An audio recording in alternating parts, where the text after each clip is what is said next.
Hello everyone, hope you're well. I've just been to the front lines of the war zone on a bank holiday Monday that we all know and love, the supermarket. How the heck is there a lot of people with a lot of kids? I've noticed at Aldi specifically, kids just love sitting on that parcel shelf bit where you're meant to pack your shopping. There was a load of kids earlier all gathered around this like dead battery bucket where you're meant to put all your expired batteries, and pulling them out, and there's like tiny little slit that you can it's like a sharps box if you've seen like those needle boxes in hospitals where it's quite hard to, like a post box. We don't need to all be drug addicts. Hope you're all well, hope you're all good. There's a couple of things I want to talk about today. First things first, I haven't actually got this on the script, but it is something that's just happened in the last couple of days. My mate Dave, Blue Van Man, he's been banned from YouTube.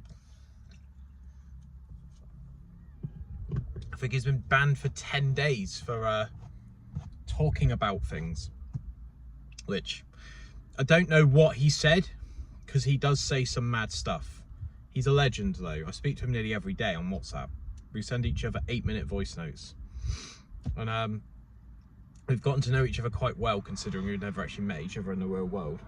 But he's been banned. He's also not that bothered, because he doesn't do YouTube for money. He doesn't do it for views and stuff. He does it because he enjoys it. And he's actually recently started a new channel. I can't remember what it's called. I think it's called something like National Countryside Days or something like that. If I find it and I can find a link for it, I'll put it in the description below, because I think this has been on the cards for a while, where Dave's just wanted to sort of get away from the traditional things that he's become sort of famous for, like McDonald's reviews, Burger King reviews, KFC, and he's veered more into politics lately, and I think that's what's got him in trouble. And I think now he's just doing stuff like making honey with bees, and he's gone a bit countryside, and I'm here for it. It's good stuff. Right, so that's that sorted. So now I need to save Dave. Now I need to send Dave an invoice. So that's all good. Right, so first thing as well, second thing, potentially. Two first things make a second thing. I talk about shrinkflation quite a lot, and I am an avid eater of these. They're from Aldi. They're breakfast bars, basically. This is the Cadbury's equivalent. Look at the size difference. These cost more. They taste better. They do taste better. What does it actually say on the back in terms of grammage? Does it say anything? Surely it has to have a... It's probably on the box, isn't it? These are melted badly. These are 28 grams, these smaller ones. I imagine this is 35. But it's just outrageous. These melt a lot as well. Like, these have been sat in my car door because I eat them on the go. Yeah, shrinkflation's real. There you go. That's the secrets out on that. Joe Biden, come at me. Other than that, I want to talk about one of the biggest scams, other than that we currently face in the UK. I don't know if it's the same with other countries. I think it might be the same in America, as most things are in America to the UK. Airport parking is one of the most outrageously stupid things that I think we put up with in this country, just because if you want to go on holiday, you usually have to spend like an extra 20% just on the travel, the hotel, the stuff, oh my god, I've forgotten toothpaste, so I now need to go to the shop in the airport and pay 6 times the price I'd usually pay. And it's just like people tax, basically, just because, humans make errors and we forget stuff, and we've all got anxiety and we don't know it. Airport parking, the last time I went to an airport was probably about 3 or 4 years ago now, maybe slightly less. But I remember completely losing my shit. At work, I actually had to pop to the toilet, and I had to book the airport parking for a past relationship that I was in.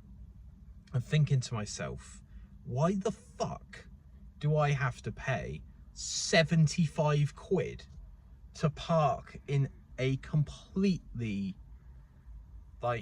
unattended, inaccessible plot of land, basically.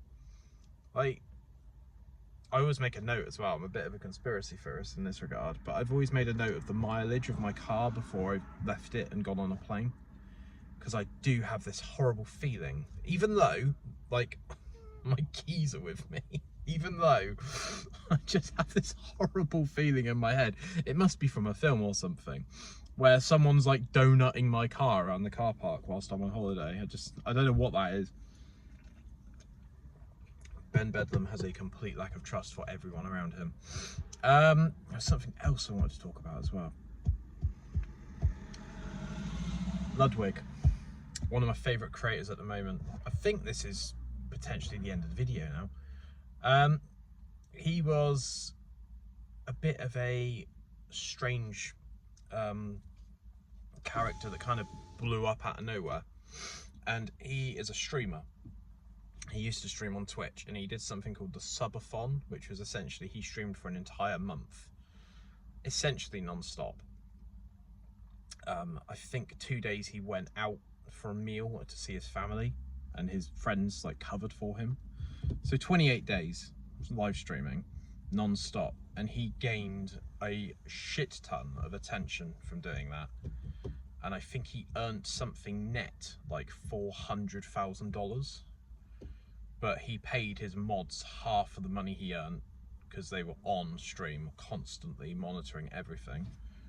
Because you get some right dickheads on Twitch just jumping into chat, like saying that they've got like firearms and they're gonna blow a building up and stuff. People are, it's a lot of it's bots, it's not real people, but you know, that can obviously turn people off to if they join someone's stream and that's going on in the chat, it can be a bit like, bloody hell, what's going on here? And it could be a bit deterring.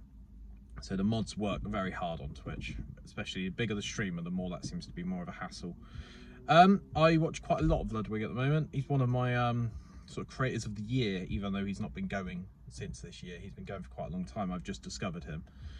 And I really like his podcast, The Yard, and I watch a lot of his interviews when he's on other people's podcasts, and I think he just genuinely seems like a nice person. I think I discovered him through Colin and Samir, and they went around his kind of HQ, and he showed everyone the sets of The Yard and his editor suite.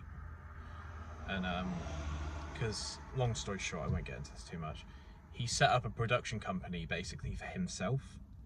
So everyone used to serve Ludwig, and then he realised that if he retired, all those people would be out of a job.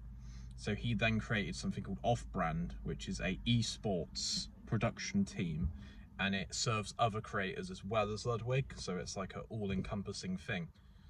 And I think he's quite cool. I think he's got a good attitude and a good head on his shoulders, and he seems very relaxed and very, you know, there's times where you play up to the camera and you act enraged, but he seems quite self-aware, and I think he's an advocate for like not overworking, and one day he will become irrelevant, and that's fine. And, you know, it's quite sad when people are kind of clambering onto that one thing that they did 60 years ago. So yeah, that's my kind of mention to Ludwig, and I'd love to collaborate with you one day, Ludwig, but you don't need me. But if you don't ask, you don't get in this game. There was something he said on The Yard recently which really annoyed me. Oh yeah, this was it. So this is going to be the last topic of the video, then I'm going to leave you to it. But there's this new phenomenon, which probably isn't that new now, but it's quite recent, so I'll mention it. Raw dogging on aeroplanes. Now, I don't know about you guys. Raw dogging means something completely different to what I'm about to describe it as. Feel free to put your comments in the video comments below as to what you interpret raw dogging as. Apparently, raw dogging has now taken on a new evolution, and it means going on a plane, which is like 2-3 hours or more in total, no water, don't go to the toilet, no food, no entertainment. So no headphones, no Nintendo Switch.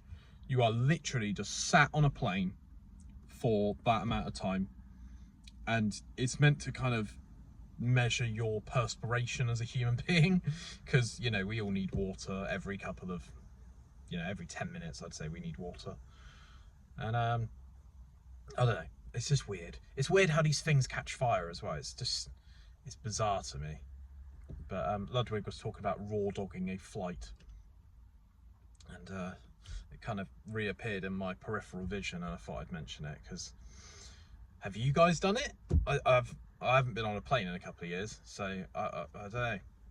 I've definitely accidentally done it, where I've genuinely forgotten my headphones, or my phone's died and my phone is my media player.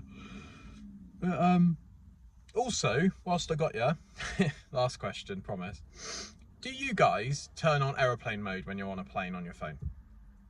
Because I've heard a lot of this recently, where in hospitals you used to have to turn your phone off, then you had to turn it to aeroplane mode because it used to interfere with medical devices apparently.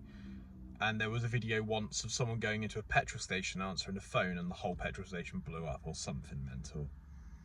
You can tell, you could probably tell I used to watch a lot of Brainiac. But yeah, I hope you're good. What's going on in the world of ABP other than what I've just spoken about? Not a lot. I've recently, oh yeah, I saw this the other day. This is fucked. This is mad. Sidemen, one of the biggest YouTube creators in the UK, YouTube groups. Them and Beta Squad are basically the only YouTube groups that I've seen kind of break through into the mainstream. They've made ketchup. I can imagine now the amount of heartbreak a kid gets if their like nan or granddad says to them, "What do you want for your birthday?" And they say, "Oh, I'd love some Sidemen clothing. Oh, I'd love a case of Prime. I'd love, what else do they do? Sides?" It's just basically fast food. They do other stuff as well. I'm going to get onto the other stuff in a second. I could just imagine, because my parents and my grandparents have always said, right, he likes this, let's go as far as physically possible away from the thing that he wants. And you know, they end up buying me like vests from a clothing company that I like, where I don't wear vests, and they buy me hats, and it's just like, why have you bought me that? Just buy me a shirt.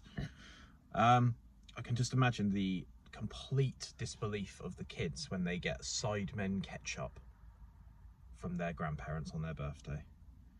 And I have become a bit of a cuck, because I'm a massive fan of the Sidemen. I watch a lot of their videos, and I think they're really, really, like, genuinely, they're in the best position they can possibly be in on YouTube, and I think that they've all got good work ethic and good values behind them, and I've mentioned them previously on that Inside thing that they did. I've gone and bought the best cereal. I've gone and bought the new flavour, so I'm going to be reviewing that in a couple of days, and it's Ice Cream Crunch, £2.50 in Iceland. And yeah, so Sidemen are taking over more than ever at the moment. They make XIX vodka as well. I'm trying to think in my head what they do. There's not a lot they don't do. They're on every supermarket at some, you know, point, and they're absolutely just taking over the UK. It's crazy. But yeah, right, well, I think that was everything I needed to mention. Discussed a lot today, so let me know in the comments what you think about certain topics that I've just spoken about. If you've ever raw dogged a plane, whatever the fuck that means. And yeah, right, well, it is 2 PM on a Monday, bank holiday, and it's flipping hot, so I'm going to leave you to it. Like and subscribe if you're new. Hello. And as always, check out Goat Energy. Fantastic energy drink. All natural, no crap, fully functional, keeps you going throughout the day. And use the code BEDLAM10 at checkout if you do buy it. Also, if you do buy some, screenshot the order. Don't obviously dox yourself or give out your bloody credit card number, but tag me on Instagram, as I might be able to try and sort something out for you. I might enter you into like a raffle or something. But yeah, right, love ya. Boom.